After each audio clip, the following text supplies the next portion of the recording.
Hi guys, good to be with you again as we continue our course on loving Exodus.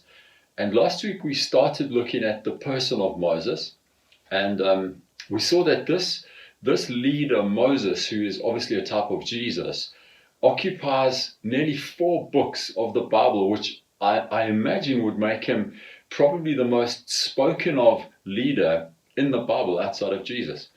Certainly, we have an incredible look into his life. And what we're going to do tonight is continue looking at the person of Moses and compare him with Joshua. And both Moses and Joshua are pictures of Jesus. They're forerunners of Jesus. And I have found this study of the comparison of Moses to Joshua a really helpful study for myself in understanding the person that I am, my leadership style, and those areas where, may I say it, I'm reasonably strong, if I can use that word. I am made strong, but more so on understanding the areas where I'm weak and growing in those areas. So I don't want to oversimplify the study, but I'd like to jump in Exodus chapter 17, where the first battle that Moses faces after they leave Egypt is with the Amalekites, and it's the first time we come across Joshua. And I would entitle this little portion of scripture, A Staff, Swords, and Stones. And it's a really good glimpse into a very healthy leadership team. So what you see in Exodus 17 is you see Moses holding a staff. That's the instruction of God. You see Joshua holding a sword. And you see Aaron and Hur running around moving stones and holding up the arms of Moses so that he can intercede for the battle that's taking place. Now, it's just such a beautiful picture into the roles and the gifting and the strengths and the callings, actually, of these guys. See, Moses he wouldn't have helped the people by running down and trying to hold a sword. His primary role, his most fruitful and effective role, was to intercede. And you can imagine Moses at the top of the mountain holding up the staff and seeing lives being taken. And when he dropped the staff, things would go badly for the Israelites. Now, that sounds easy reading. But it says when he dropped the sword, the Amalekites advanced, and when he lifted the sword, the Israelites advanced. That's easy reading. What it means is this, is when he lowered his staff, Israelites lost their lives. And when he raised his staff, the enemy lost their lives. See, the victory was measured in lives lost or lives taken. This was an important lesson. And it wouldn't have helped for Moses to rush down, give Joshua some instructions, tell him how to fight. No, his responsibility was to hold the staff. And in a sense, the staff brought the presence of God. Joshua, on the other hand, couldn't look at Moses and say, check out that lazy guy up on the mountain. Now, why don't you come down here and fight? Why don't you put your staff down and come and help us with the battle? That wouldn't have helped. They had their different roles, their different strengths, their different giftings. And I guess the most encouraging thing for Joshua would be to look up and see a Moses doing what he did best, and for Moses to look down and see a Joshua and seeing Joshua do what he did best. So it's a really good study. So when you think of Moses, certainly when I think of Moses, I think of a man with a staff. And when I think of Joshua, I think of a man with a sword. And when I think of staff, I think of a pastoral person. When I think of sword, I think of a visionary person. Not exclusively, but certainly weighted there. A person who holds a staff asks the question of who. A person who holds the sword asks the question of when, where, how, what we're going to do, the logistics. Does it make sense? And these guys, though, faced some very similar situations, and they dealt with them very differently. So they both began their, can I say, their leadership journey, their leadership role by being asked to take their shoes off. And so we see in Exodus chapter 3 where God says to Moses, take off your shoes, and he did that. But in that moment of taking off shoes, which is basically a swapping of your agenda for God's agenda, I haven't got time to go into that, but when Moses took off his shoes, it was quite difficult for him to put on God's shoes. I mean, if you remember, he argued with God, please, I don't want to do this, I'm not qualified. Joshua also began his leadership journey with being asked in Joshua chapter 5 by the angel to take off his shoes. And his response was a lot more confident, let's put it that way. The other thing that's very similar, as you see here in Exodus 5 and in Joshua chapter 7, is that both Moses and Joshua suffered defeat in their first encounter. So in Exodus chapter 5, Moses goes to Pharaoh and he says, let my people go. And you can remember what Pharaoh says, what, have you guys got too much time? Or have you guys become too lazy? So let's increase the workload. And now you make bricks with no straw. And you'll remember how Moses was so dejected and he was so broken. And you know, he was really unable to lead, actually. And God had to really lift him up and meet with him. Whereas Joshua, in Joshua chapter 7, remember his first battle was against, his second battle, forgive me.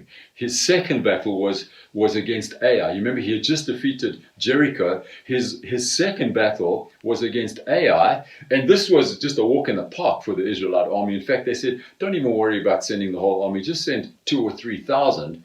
And in Joshua chapter 7, they're routed by the people of Ai, and both of them. Joshua is also broken, and it says that he falls on the ground before God. It's interesting when God saw Joshua on the ground, he told him to get up, and Joshua is not known for being a person. If you look at his the history of Joshua, he's not known for a person to be on the ground. God told him that one time, what are you doing on the ground? Stand up, sort out the problem, and go and take Ai. And that's very much how he lived. Another thing that they both faced was lots of pressure. And as you study these two guys, look at their response to pressure. And by the way, there's not a right or a wrong here. It's not that Moses is better than Joshua, Joshua is better than Moses. But I think what the study helps us is that it helps us understand our own leadership calling under God or in God and our own leadership journey to see where we waited.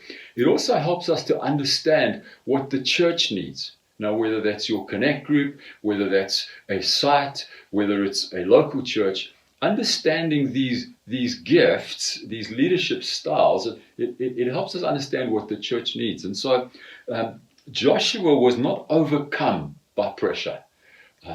Moses struggled with pressure. It undid him. And yet somehow in the grace of God, they both managed to rise above it. Another interesting thing with Moses and Joshua is the way that they listened. Both strong point and a weak point, I guess. So Moses was really good at listening to God. He was also good at listening to people, which undid him in many ways. So he was able to hear from God clear instruction about, if you look at the detail of the temple that God spoke to him, it was amazing detail that God gave him. So he was very able to hear God. Joshua, on the other hand, wasn't always so good at hearing God. And so in Joshua chapter 9, you remember how the Gibeonites came and deceived Joshua. And it says, so Joshua just looked, didn't inquire of God. It was Moses' strength to inquire of God. It says that when the Gibeonites came with their delusion, I haven't got time to go into it, it says this of Joshua and the army. They sampled their provisions, but did not inquire of God. Oh, that's a profound verse. In other words, they just looked at it in their own logic, in their own understanding, made a decision without inquiring of God. So Moses' ability to hear God was really good. Joshua's wasn't quite so good. The downside of Moses' ability to listen was that he over-listened to the people. And so in fact, his listening to the people is eventually what undid him. He just listened. Exodus chapter 18. Moses' father-in-law comes along. He sees Moses counseling the people from morning till evening. Now, however many people there were a lot of them. And he just spent his whole time listening to problems, sorting out issues, sorting out, relational stuff. This guy's dog, but that guy's cat. It was just endless. You never hear of Joshua sitting down, counseling people. He didn't have a block in his diary for counseling. And so the only time Joshua listened to people was when there was a forward movement, when there was advancement. So he was quite happy to listen to Caleb. He was quite happy to listen to the tribe of Joseph or Ephraim when they said we need more land. He was good on that. Even the daughters of Zelophehad, I don't know how you pronounce that name, Zelophehad or something. When they came to him and they wanted land, when people came and they wanted to advance, Joshua listened. But you didn't go to Joshua with a complaint. You didn't go to Joshua and moan about the menu, as I said last week. Whereas Moses tended to listen to the people quite a lot, to his undoing. And another incident that both of them faced, or another situation they both went through, was the sending in of spies. Now, if you read the Deuteronomy 1 account of Moses sending in the 12, it says in the Deuteronomy account of the spies that it was actually the suggestion of the people. So the people came to Moses and said, send in the spies so we can look at this thing together. And the consequence of that was horrific. Whereas when you read in Joshua chapter 2, where Joshua sends in spies, firstly, he only sends in 2, not 12. If you send 12 guys, you're going to battle to get a consensus. He sends in 2 guys, and it says that he sent them in secretly. It wasn't this public democratic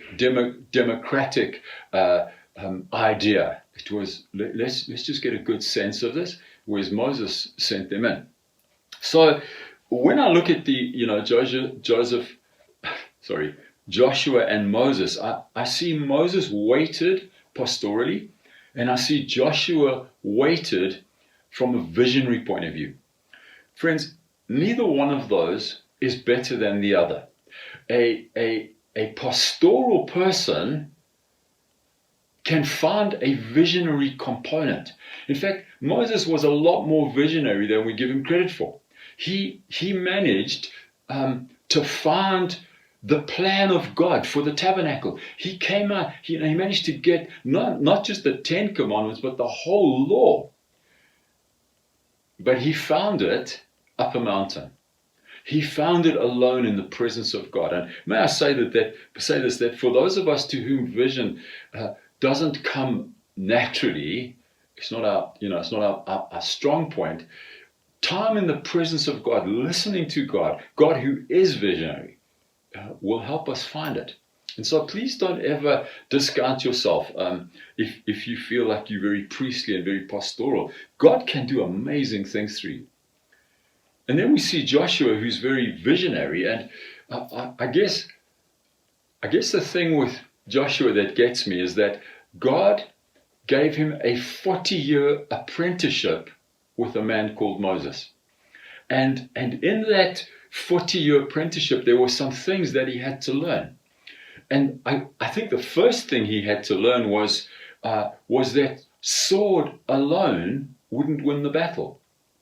And that was what he learned in Exodus chapter 17 against the Amalekites. It doesn't matter how good you are with a sword, if there is not a Moses holding a staff, you're not going to win the battle. It's not just about sword.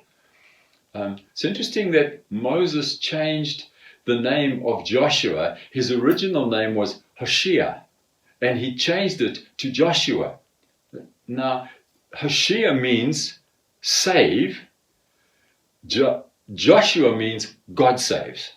That's a beautiful truth right there. He had to learn, And Moses changed his name up, I would imagine, to really reinforce that. Joshua, you've got skill, you're good with a sword, but it's not you that saves, it's God in you that saves. And so I'm changing your name from Savior to God the Savior. I hope that makes sense.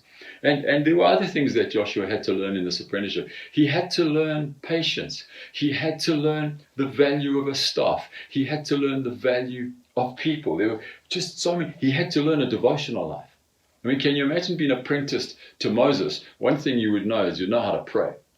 Can you imagine the first time Moses took Joshua up the mountain? Moses says to Joshua, hey, chap, let's go and pray together. Now you can imagine Joshua thinking, oh, that sounds like a great idea. We're going to go and pray for half an hour, or maybe an hour, maybe the whole afternoon. You never know. So they go up the mountain and Moses disappears and Joshua waits. He waits the whole day. Then he waits another day. And he ends up waiting 40 days. Go and read the scriptures. Joshua went with Moses up the mountain. You can imagine the next time Moses said to Joshua, hey, come pray with me.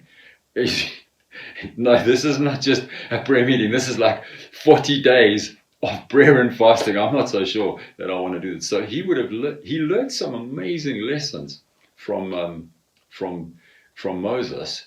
And in the end, God was able to say to Moses, hand over now to Joshua. He's learned these lessons. So beautiful, beautiful lessons from in both of their lives. Now, I've given you extensive notes, and I think there's like 5 or 6 pages of them. Please take your time to read through them. But what I did is I drew up 2 columns. And, as I say always, please, this is not an exhaustive, a concise teaching, comprehensive teaching on this.